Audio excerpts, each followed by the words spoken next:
لفظوں کے ساتھ پرانے لوگوں کے حساب سے دیکھیں تو قربانی جو ہے وہ قرب سے نکلتی ہے، قربت سے نکلتی ہے، اور قربت جو ہے وہ قریب آنے والی ہے۔ قربانی کا مطلب ہے ایک دوسرے کے قریب آنا، قرب حاصل کرنا، قریب آنا، قربانی، قرب، قربت۔ ایسے انگریزی میں اس کو اٹانمنٹ کہتے ہیں۔ اٹانمنٹ کا مطلب ہے کفارہ۔ کفارہ کا لفظی مطلب ہوتا ہے ڈھانپنا، کسی کو کلوز کرنا۔ آپ میں سے کس نے حکا دیکھا ہے؟ حکا دیکھا کس نے؟ پیتے بھی رہے ہیں؟ اچھا، شاید ابھی بھی کچھ نہ کوئی پیتا ہوگا۔ میں بھی پیتا تھا۔ جب میں تیسری جماعت میں تھا تو حکا بہت پیتا تھا، پر مجھے اتنی مار پڑی اس کے بعد میں نے حکا نہیں۔ حکے کے اوپر ایک ٹوپی ہوتی ہے، اردو میں اس کو چلم کہتے ہیں، اردو زبان میں اس کو چلم کہا جاتا ہے، لیکن ہم پنجابی زبان میں اس کو ٹوپی کہتے ہیں۔ کچھ ٹوپیاں خالی ہوتی ہیں اور کچھ کے اوپر کور ہوتا ہے جس کو سرپوش کہا جاتا ہے۔ یہی بات ہے، سرپوش اس کو کہتے ہیں۔ اس کا مطلب کیا ہوتا ہے؟ سرپوش کا مطلب ہوتا ہے ڈھانپنا، کسی کو کور کر لینا، کسی کو پورے طور پر اپنی لپیٹ کے اندر لے لینا۔ تو قربانی جو ہے اس کا مطلب یہ ہے کہ دو شخصیتوں کو وہ ایسا قریب کر دیتی ہے، ایسا ملا دیتی ہے کہ ایک بندھن بن جاتا ہے۔ جس طرح یسوع نے کہا کہ جنہیں خدا نے جوڑا ہے انہیں کوئی آدمی جدا خدا ایک ایسے بندھن میں باندھ دیتا ہے کہ ساری عمر اسی میں گزر جاتی ہے۔ مشکلات بھی آتی ہیں، دکھ بھی آتے ہیں، پر خدا کا کلام ہمیں جدا ہونے کے لیے نہیں کہتا ہے۔ اگر ہم کپڑے پہنتے ہیں تو اس کپڑے کو ٹکڑے ٹکڑے کیا جاتا ہے، اس کو ایسا جوڑا جاتا ہے کہ وہ کپڑا نہیں بلکہ لباس بن جاتا ہے۔ لباس جڑے ہوئے کپڑے کو کہتے ہیں۔ جو ٹکڑے جوڑ دیے جاتے ہیں جو کہ نئی چیز بن جاتی ہے اس کو ہم لباس کا نام دیتے ہیں۔ اگر وہ جڑا ہوا نہیں ہے تو پھر وہ ٹوٹتا ہے۔ یہ مقصد یہ ہے کہ اس کو ایسے جوڑ دیا جاتا ہے کہ ایک نیا جو ہے وہ معاملہ طے ہو جاتا ہے۔ تو قربانی جو ہے وہ ایک دوسرے کو قریب لاتی ہے۔ اس سے یہ مراد ہے کہ قربانی کے اندر دو شخصیتوں کا ذکر ہوتا ہے، ایک قربانی دینے والا اور ایک قربانی لینے والا۔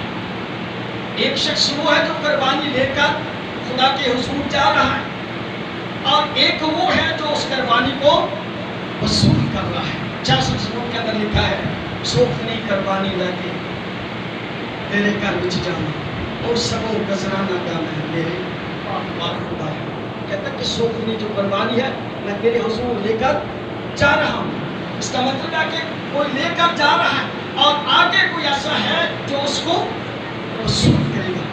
تو اس کا مطلب یہ ہے کہ دونوں کا قرب جو ہے وہ ہو جائے گا، دونوں کی قربت ہو جائے گی، دونوں ایک دوسرے کے قریب آ جائیں گے، اور جب قریب آئیں گے پھر آگے مسئلہ ہے۔ تالی کیسے بجتی ہے؟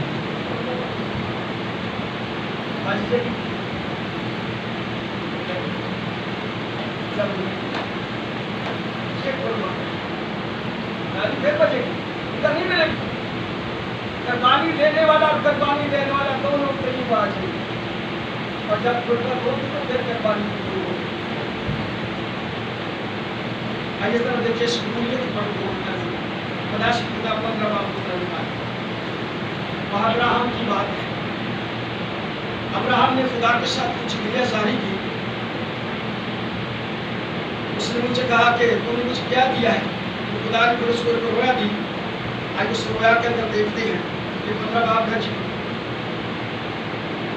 پہلے اس کی 8 آیت پر غور کریں گے، پھر اس کے نیچے چلے جائیں گے.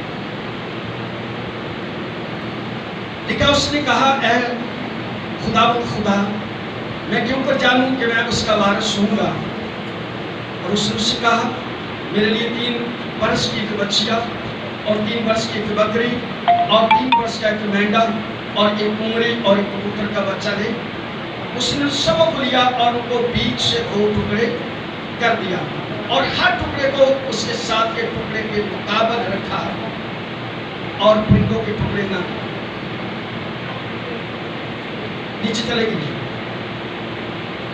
15 سے دیکھیں گے.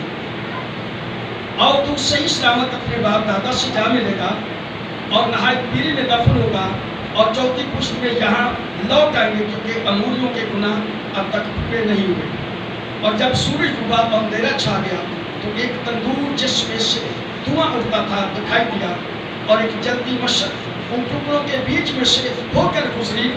اس روز خدا نے ابراہم سے کہا عہد کیا اور فرمایا یہ ملک دریائے فرات مصر سے لے کر اس بڑے دریا یعنی دریائے فرات تک جو کینینیوں اور فرزیوں اور گدمونیوں اور ہیتیوں اور فرزیوں اور رفائیوں اور موریوں اور کینانیوں اور گراسیسیوں اور یبوسیوں سمیت میں نے تیری اولاد کو دے دیا ہے. خدا کہہ رہا ہے کہ میں نے تیرے ساتھ عہد باندھ لیا ہے. میں نے کوئی میراث مجھے دے دی ہے. اس کا مطلب یہ ہوا خدا نے کہا ہے کہ میں نے تیری قربانی کو قبول کر لیا ہے. یہ کیسے پتہ چلے گا کہ خدا نے اس کی قربانی کو قبول کیا؟ خدا نے کچھ جانوروں کو ذبح کرنے کو اس کو کہا جان لی کسا کے ذکر نہیں کھاؤں گا اور یہ کہا کہ آپ نے ان جانوروں کے 2 ٹکڑے کرنے ہیں. ان ٹکڑوں کو اس طرح ملانا ہے کہ ثابت نہ ہو کہ اس کے ٹکڑے کیے گئے، یعنی جوڑ نظر نہ آئے، بالکل ساتھ ملا کر رکھنا. اور پھر کیا ہوگا؟ پھر خدا کہتا ہے میں اس جو ٹکڑے کو اندر رستا نا میں اس میں سے ایک جلتی ہوں بشر کے ساتھ یہاں لکھا ہے دیکھیں. اور ایک جلتی مشرق 17 کے لکھا ہے اور ایک جلتی مشرق ان ٹکڑوں کے بیچ میں سے ہو کر گزری. وہ جو ٹکڑے کیے گئے تھے جانوروں کے جو راستہ بنایا گیا تھا اس راستہ کے اندر سے خدا مشرق کی صورت میں گزر رہا ہے. اس بات کا ثبوت دیتا ہے کہ میں نے تیری قربانی کو قبول کر لیا. جو شکر گزاری کی قربانی گزرانتا ہے وہ خدا کی پہنچی. اور خدا نے جب اس کی قربانی کو قبول کیا تو اس نے کہا میں نے تیرے ساتھ عہد باندھا ہے. اب میں یہ ملک تیرے لوگوں کو دے دوں گا جو غیر قوموں کا ملک ہے، جو کنان غیر قوموں کا کنان ہے، وہ ان کو نکالوں گا، میں ان کو ماروں گا اور تیری اولاد کو دے دوں گا. اس کا مطلب یہ ہوا کہ خدا نے اس کی قربانی کو قبول کیا ہے. اور اس لیے لکھا ہے کہ جو شکر گزاری کی قربانی گزران ہے. آپ قربانی جو ہے قربانی کئی قسم ہے. قربانی کا بائبل کے اندر بہت سے ذکر کیا ہے. جرم کی قربانی، خطا کی قربانی، نذرانہ کی قربانی، ہدیہ کی قربانی، سلامتی کے ذبیحہ کی قربانی، اور اس کی یہاں لکھا ہے شکر گزاری کی قربانی. عبرانی کے خط میں ہونٹوں کی قربانی لکھا ہے، یعنی اپنے ہونٹوں سے اور ہونٹوں سے. شکر گزاری کی 2 حالتیں ہوتی ہیں. ایک شکر گزاری وہ ہے جو صرف زبان سے کی جاتی ہے، جو صرف زبان سے کی جاتی ہے. سارا دن کام کرایا بندہ کا شکریہ جی کا نہیں ہے نا، دینا تو کچھ ہی نہیں. سارا دن ان سے محنت لی اور آ کر کے بڑا شکریہ جی وہاں سڑنا بڑی محنت کی تھی چل اور گیا. یہ ہے زبانی کلامی شکر گزاری.